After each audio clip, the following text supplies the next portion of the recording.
41তম প্রয়াত ইন্দিরা গান্ধী, ভারতবর্ষের প্রথম মহিলা প্রধানমন্ত্রী, প্রিয়দর্শিনী ইন্দিরা গান্ধীর প্রয়াণ দিবসে প্রদেশ কংগ্রেসের পক্ষ থেকে আমরা আজকে প্রধান কার্যালয়ে পতাকা উত্তোলন এবং ইন্দিরা প্রতিকৃতিতে মাল্যদান অর্পণ করে আমরা গান্ধী বেদিতে, সেখানে ইন্দিরাজির যে শহীদ বেদি, ওই বেদিতে আমরা পুষ্পার্ঘ অর্পণ করে আজকের যে আমাদের কর্মসূচি, এই কর্মসূচি আমরা প্রারম্ভিক এই অনুষ্ঠান, পরবর্তী সময়ে রক্তদান কর্মসূচি এবং সান্ধ্য অনুষ্ঠান আমাদের উদয়পুরের বাগমা উদয়পুর জেলার নেতৃত্বে সংগঠিত হবে।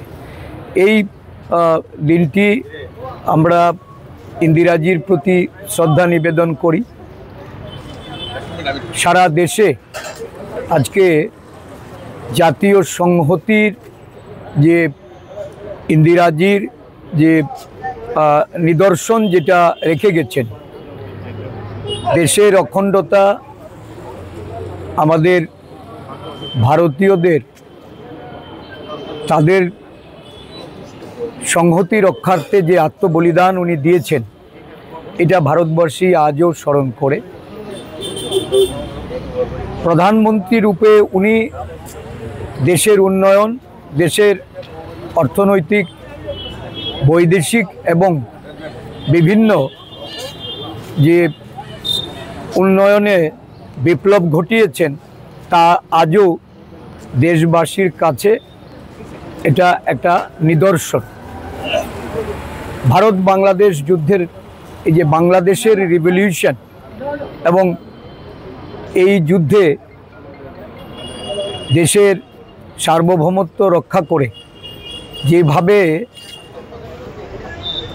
বর্তমান যে আমেরিকা, যার হুমকির কাছে মাথা উঁচু করে সেদিন রুখে দাঁড়িয়েছেন, এটা ভারতবর্ষের অনুকরণীয়। আমাদের পররাষ্ট্রনীতি আজকের ভারতবর্ষের শাসক, তাদের হাত ধরে দিন দিন দুর্বল হচ্ছে। একসময় কমনওয়েলথের নেতৃত্ব দিয়ে ইন্দিরাজি দেশের যে সম্মান অর্জন করেছিলেন, আজকে শাসক এই দেশের বিজেপি দলের, তাদের দ্বারা এটা দুর্বল হয়েছে। সাথে সাথে বলবো যে সবুজ বিপ্লব বা 20 পয়েন্ট যে গরিবি হটাও কর্মসূচি, এই কর্মসূচিতে দেশ স্বাবলম্বী হয়েছে। আত্মনির্ভর ভারত গড়ার যে কাজ, এই কাজ ইন্দিরাজির সময়কাল থেকে শুরু হয়েছিল। ভারতবর্ষের অর্থনৈতিক দিক থেকে যে সুদৃঢ় হয়েছে, যে উন্নত ভারত, এই ভারতের বুনিয়াদকে আজকে তিলে তিলে এই বিজেপি সরকার তা বিনষ্ট করে চলেছে।